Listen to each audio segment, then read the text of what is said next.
Welcome to High Strangeness, where we ask questions and explore all that is strange and unexpected in our reality.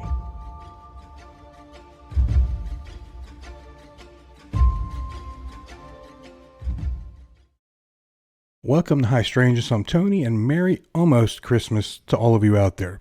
Now, what do snapdragons, cross-dressing monks, and a Christmas band in Scotland have in common? They're all parts of real holiday history, and they make today's celebrations look pretty tame. It's the weird and wild Christmas traditions you've never heard of unless you've picked up this book right here, Christmas Long, Long Ago, Surprising Traditions from Christmas Past, by the author Brian Earl. And I'm excited because I have Brian back on the show again today. Brian, how are you doing, man? How's it going? I'm doing great. Thank you very much for inviting me back on. Yeah, I'm excited for everything you have going on at this time of year. We are taping in September, but this will air in the middle to early December. Mm-hmm. So people will have plenty of time to pick up the book and check it out ahead of time. So, Brian, I wondered, we are in 2025. How has your 2025 been for you and your family this year? Busy as always. So the work with the Christmas podcast never really ends, even though the podcast itself comes out officially between Thanksgiving and Christmas, more and more now, starting around October, Halloween through Christmas. But the work of planning, writing, recording, talking to guests, planning how I'm going to do all of my social media, all the boring stuff, and then preparing this year for the release of the book and everything that comes with that too. So then, in addition to all of that, I have a real job and a 4-year-old son, and who's just started transitional kindergarten. I think that's a California thing. It's like pre-K. We call it TK out here. So yeah, life is full and busy and good, and I wouldn't have it any other way. Oh, that's awesome. Well, I think since the last time we've talked, I've had 2 grandkids born. So I also am excited about that and all that brings, especially around the holidays. Mm-hmm. They make all of this so much more fun. And your son, is he going to be Mr. Christmas like you? Is he really getting into it even at 4? You know what? He tends to like Halloween more than Christmas. And I was trying to recall if I was like that at that age, and I don't think that I was. So he loves Christmas, but he talks about Halloween much more, and he has more Halloween books and decorations than he does Christmas stuff. So we'll see. To each his own. I do my best to instill my own Christmas spirit in him, but he's his own guy. We'll see where it goes. Well, I'll tell you, I, as a young person, the same way. Halloween first, but you do learn to love Christmas as much or more. I did. So yeah. I think people just get there, right? Mm-hmm.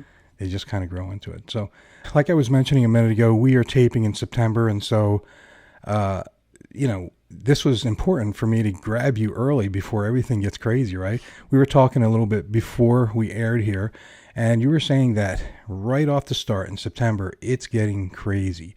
Is that, there's the planning phases of everything you're doing, and then there's the outreach and the people reaching out to you. How does that all look throughout the year for you normally? Yeah, it tends to be pretty quiet, which I like. I mean, every now and then people will reach out early. For example, I had some TV producer reach out to me in June to record something because, that's just what the timeline is for TV recording. Publishing stuff too, there tends to have a very, very long timeline. So things like that will come up. Then I start hearing from people, other people who make Christmas content or people who might want to have me on as a guest or people I might want to have on a guest. That's around September. So the Burr months tends to be the most active 1/3 of the year. And of course, it ramps up as we get closer to Christmas. But yeah, more and more, it's, mid to late August, I start hearing from people who are, some people it's just listeners reaching out saying, hey, are you going to do another season this year? I can't wait. I'm re-listening to some of your old episodes. That always surprises me. There's a growing number of people who tell me they re-listen to everything I've ever done every year. And wow. I don't even do that. I have like 200 something episodes. That's really dedication. I appreciate it, but I'm always surprised when I hear it. But yeah, it really is, around the fall, once the days start getting shorter and starts getting cooler, I start hearing from more and more people. Yeah, that makes sense. Brian, I know that every holiday, my family has their go-to shows, podcasts, movies, and things like that. And so it makes sense. They just know how to get that, how to maximize the mode that they're going to be in. And so you're part of that whole process for them. I think it's also podcasts feel less dramatic. That there are a lot of people who want Yeah. to put up the Christmas tree early, but the rest of the family doesn't let them. But, if you pop a podcast on, put it in your earphones, no one's the wiser. And it feels like it's not quite the same as sitting down to watch a movie or putting up decorations or anything like that. Yeah, I agree. Well, look, Brian, you are Mr. Christmas and Mr. Christmas Past. In fact, for everybody out there, episode 50, catch that, and then you'll learn a bit about how Brian got to where he is, and that previous book, too, which we may talk a second about. But can you remind the audience just briefly about what you do around this holiday season? Just as my group starts to get exposed again to all the things in your group, I love what you do. So could you talk a little bit about all that? Yeah, well, the origin story, if you like, was around 2015. I was listening to a lot of NPR-style podcasts like Planet Money and Freakonomics and whatever. And so when the Christmas season came around, I was like, oh, I wonder if there's that, but for Christmas. NPR does Christmas. And what I meant specifically is, they can take pretty routine topics and just with a combination of curiosity and fascination and a certain storytelling style and a certain, what do we want to call it, like an audio aesthetic and some sound design, they can really make it this immersive, engaging, storytelling, narrative-based experience. I was hoping that NPR had a Christmas podcast. They do, as a matter of fact, but it's not what I was looking for. They have this one called like Driveway Moments. They're stories about Christmas. But what I was looking for is something like the history of the Christmas tree, Radiolab style. And back in 2015, there were maybe 3 or 4 other Christmas podcasts. There was one called The Christmas Stocking by a guy named Lee Cameron, a DJ in LA. And then a couple of like churches that put out their Christmas sermons as a podcast. And there was one other guy who put out it was a list of Celtic Christmas songs. So anyway, I was disappointed that I couldn't find what I was looking for. But then I also saw an opportunity. I never set out to become a podcaster.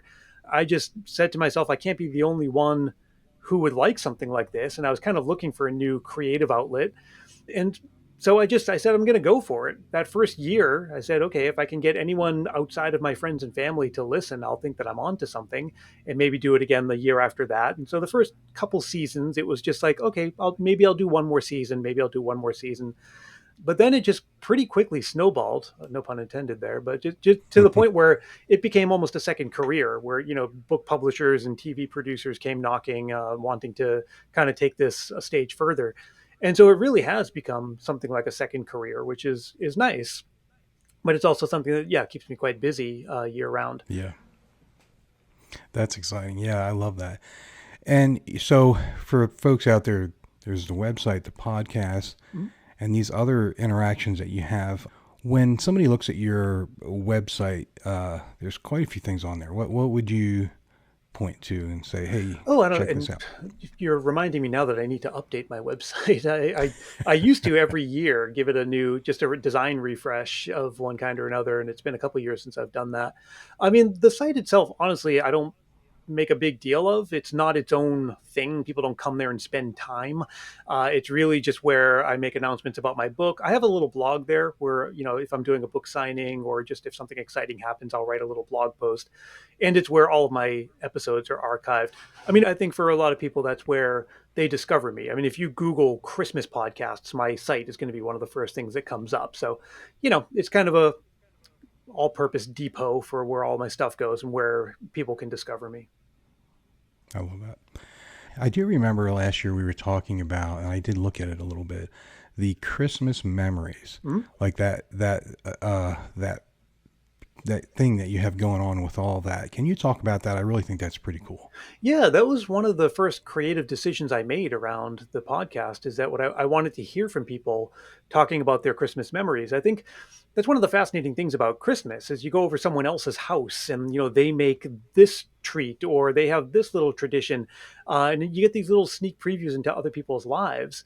And so I really wanted to include as many of those as I could on my show. And so what I asked people to do, luckily we're in an age now where people can record themselves and send it to you very, very easily. So I just say, record something into your phone's voice memo app and just send it over to me. And I ask people to, don't go at length, but if you have a little memory, And it doesn't have to be anything dramatic. It could just be like, oh, my family and I would all pile in the station wagon and drive around looking at Christmas lights. That's cool. But then other Yeah. families have these more elaborate traditions, these little games that they would play or something like that.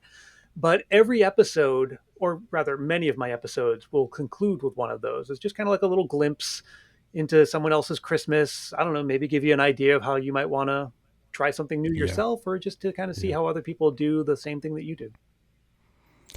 Yeah, I think as fun as that is, that's the piece that I would always really get interested in, because I know neighborhood, church, different things. I'd be like, what do you guys do? Especially when my kids were young, Mm-hmm. I was always looking for those really cool traditions to establish in my family. And that's a great place to pick up on what people have done, and maybe it'll spark an idea for you Yeah. and your family. Yeah. And it's not love just that. all people, celebrating their tradition or talking about traditions. Like sometimes it's actual stories of, oh, that time that like so and so broke their leg and on Christmas. A Mm, lot of those I get people who are sick during Christmas, or, just like had their plans got ruined, but that they kind of look back on it and laugh now. So there's a pretty broad spectrum of the kinds of messages or kinds of memories people share. yeah. Well, how did you feel about the 2024 season for your show and everything you were doing? Did it accomplish, and did you feel good about Yeah, that happened last year? Yeah, I mean, I think when you do something creative, especially because my show, it's all scripted and there's music, and I try to get everything. It almost feels like composing in a way, like the music has to match the mood of what I'm saying, and I kind of use music as punctuation and like all of those kinds of things. But at a certain point, if I have a dozen episodes to put out, at a certain point with some, if I'm not just absolutely delighted with it, I still have to say, okay, but I need to move on to the next thing. Right. So I am always my own worst critic, because I always feel like I've left some potential on the table. Every season, like, oh, if only I had more time or more energy, I could have done that thing just a little bit better. So my answer is always going to be to any season, like, how do you think you did? I say, well enough, but I could have done better. And that's just me. I mean, that's just part of my, I Yeah. work as a designer. I'm in the creative field. I mean, that's just like comes with the territory of having that kind of mindset. And also, it's kind of hard. A couple of years ago, I was on the History Channel. A couple of years before that, I had a book. And last year, there was no big special thing like that. So I'm just like, wait a second, where's my special thing? I thought we were doing special things now.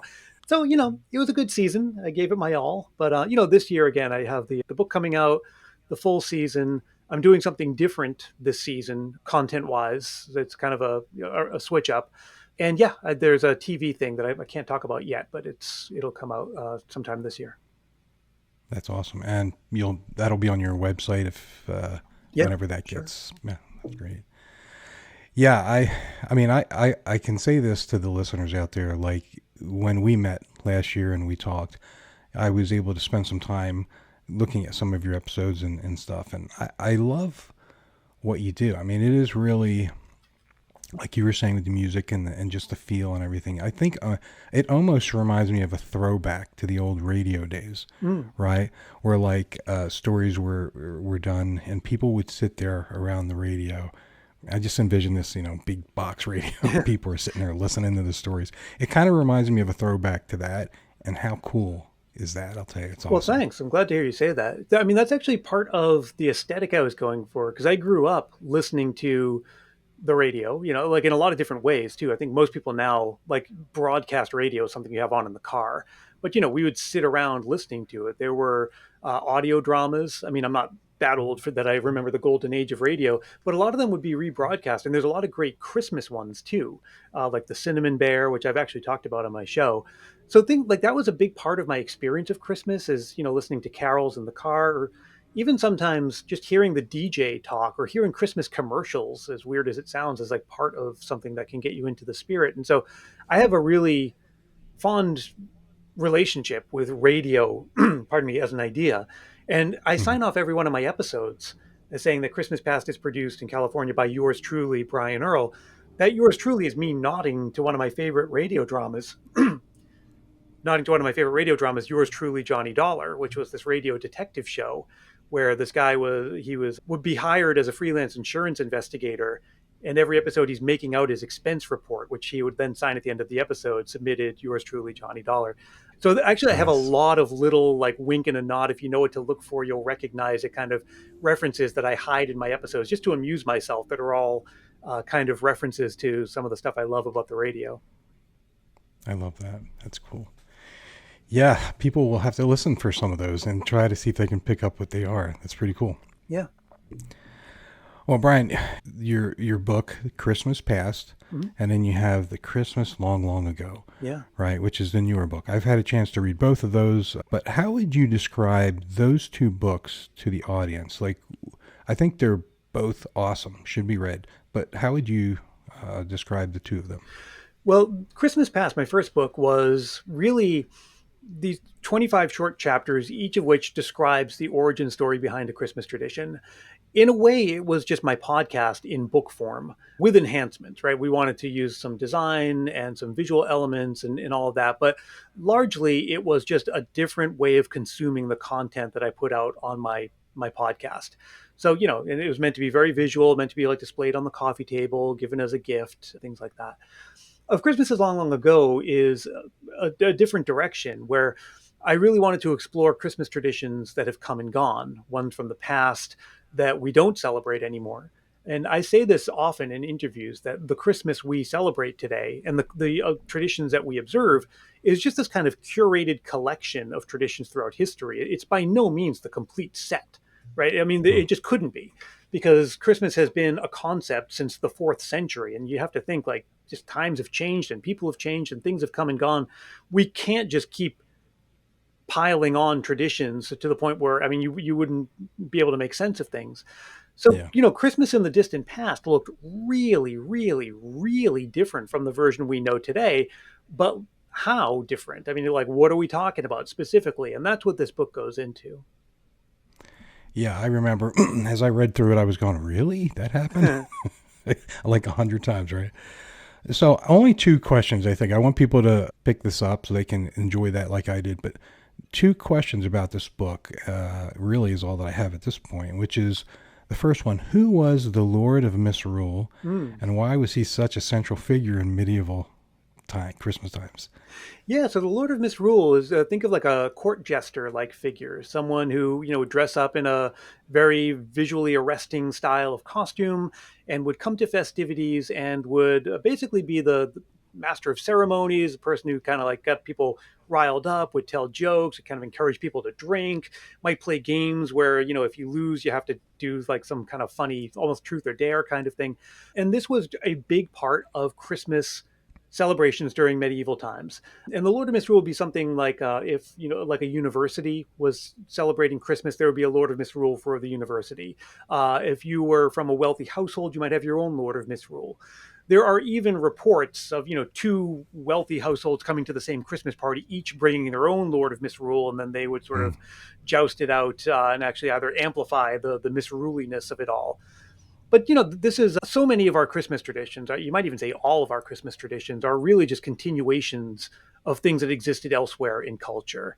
And so, like a jester or a master of merry disports, someone who is kind of in the mix of a celebration whose job it was to get people all kind of riled up. We have these today, right? If you go to a sporting event, you're going to have the mascot, doing somersaults out in the middle of the field. The same basic idea.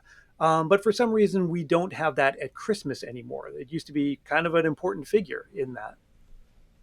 Yeah, I almost wonder. It's too bad, almost. It could be pretty funny, pretty cool. And the person I who was love that. elected to be the Lord of Misrule, that person it was a pretty cool job, and they would take it very seriously. And it was, you would sign a contract that, this was your position for this length of time.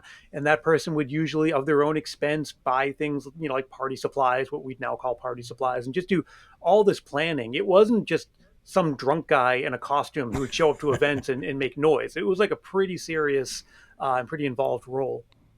Yeah, like the original event planner, and they were a key figure. Yeah. Yeah. Well, Lord of Misrule, I hadn't heard of that ever before reading your book, so that was really cool. I love that.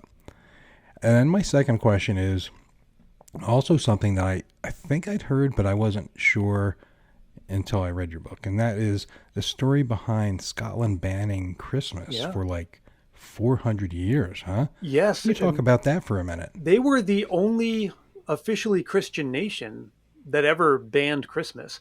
And part of it was because the Calvinists had been protesting for years and years, saying like, hey, look, this Christmas stuff is not in the Bible, like celebrating Christmas, right? Hmm. And for the first, several centuries of Christianity, observing Christmas was not really a thing. It wasn't until the middle of the fourth century that we even all decided, okay, we're going to have Christmas. It's going to be a thing, an observance that we celebrate on December 25th. That's a whole separate topic. Why is it December 25th? It's not because that's when Jesus' birthday was. That was a Right. deliberate decision.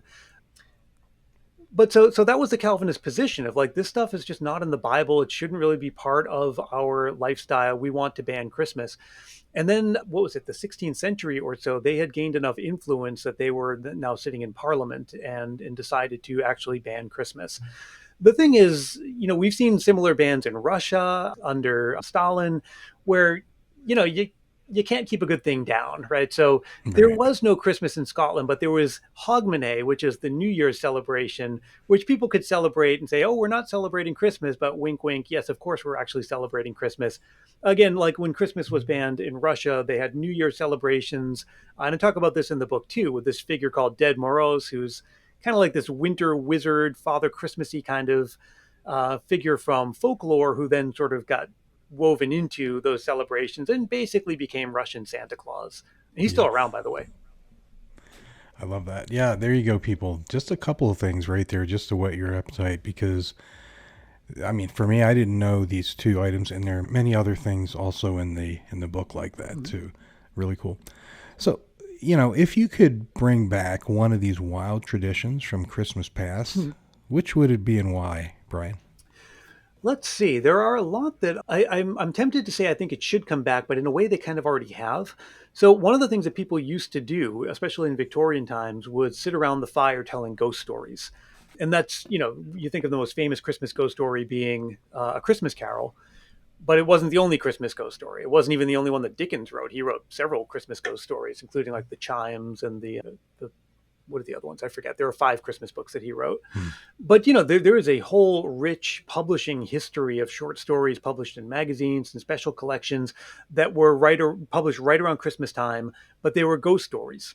And I talk a bit about in the book, why, like, well, why is Christmas an occasion to tell a ghost story? But it is something that we're seeing more and more. There is a publisher now called, I'm going to forget the name of it, but that publishes a ghost story every year that's illustrated by a famous cartoonist.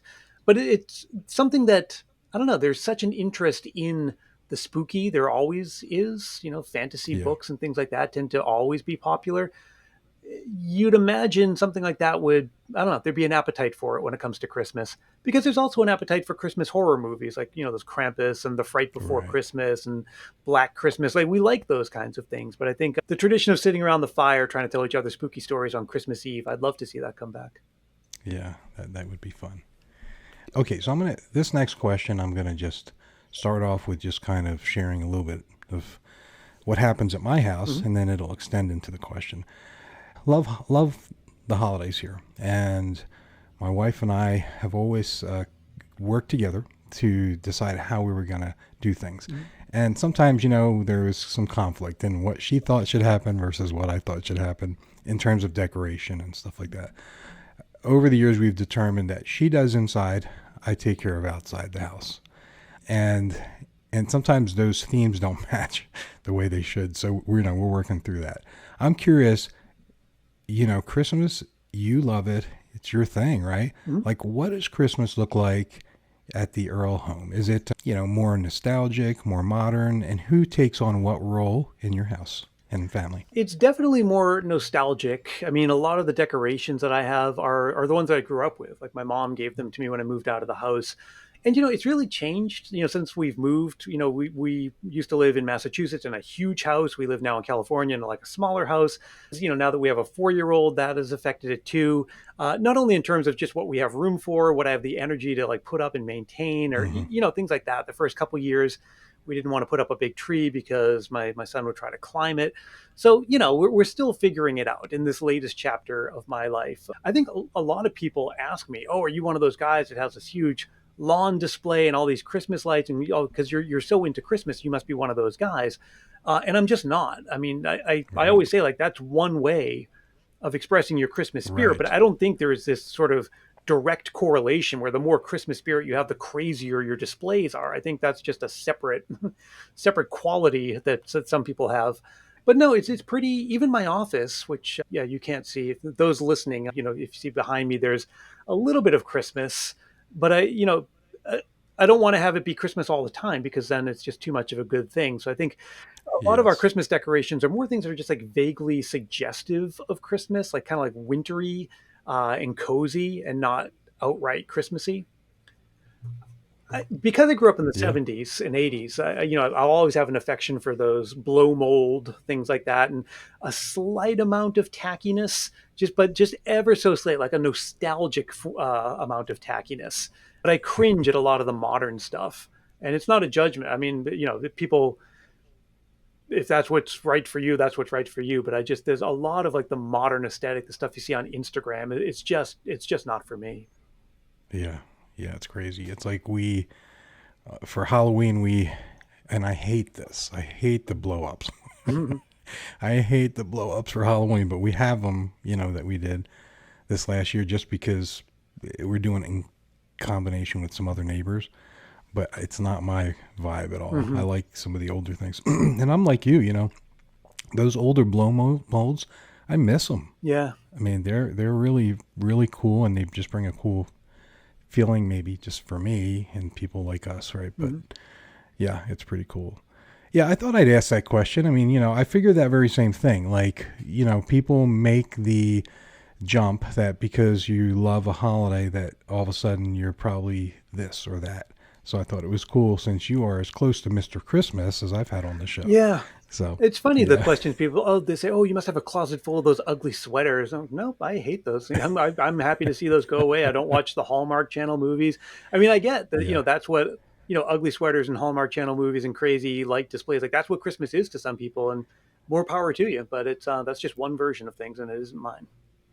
Yeah, I hear you. Well, look, I'm curious, this coming season now, at this point, by the time this gets released, we're mostly through the season, but what excites you about what you think will be happening this season?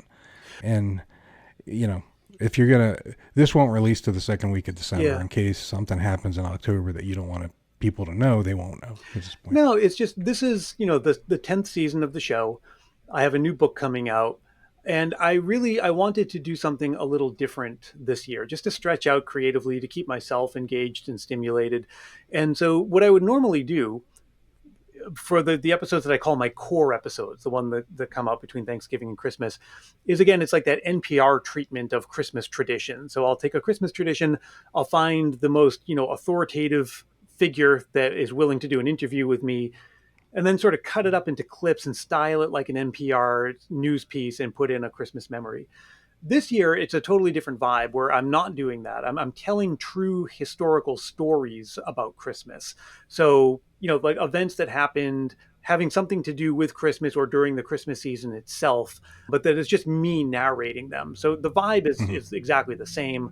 It's my voice and stuff set to music, but it's an ever so slightly different take on the kind of stories that I wanted to tell. And I've been wanting to do this for a very, very long time, by the way. That this list of stories is something that's just been in my back pocket or the back pages of this notebook that I keep. And I just figured, yeah, the season 10's the time to do it. I'll go back to, if anyone doesn't like what I'm doing, it's like, it's fine. There's 200 episodes of the old stuff you can listen to, and I'll get back to it next season. But it was just Right. time to stretch out a little bit. No, I think that's cool. And by the way, you do a great job. Your last book, I got it audio version, Oh, cool. right? So I could listen to it. Just find myself doing more multitasking Mhm. lately.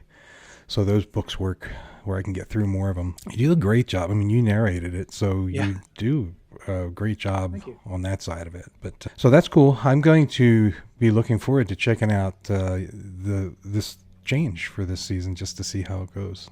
That's really cool. Yeah. Well, Brian, this has been great. I really appreciate the time. I know you're busy, and we were able to find this weird time in the middle of the day to catch up. Mhm. So thank you so much for sharing some time with us around this amazing holiday, Christmas. And I hope for you the best this year and everything that you're doing. Where can people pick up your books again? Just Amazon, or is there anywhere Wherever special? books are sold. So There you go. yeah, I mean, you'll probably have an easier time finding it online, but I saw people last time my book came out sending me pictures of it on the end cap at a Barnes and Noble. So Hmm. yeah, I don't know if people go to bookstores anymore, but any online bookseller that you like will have a copy.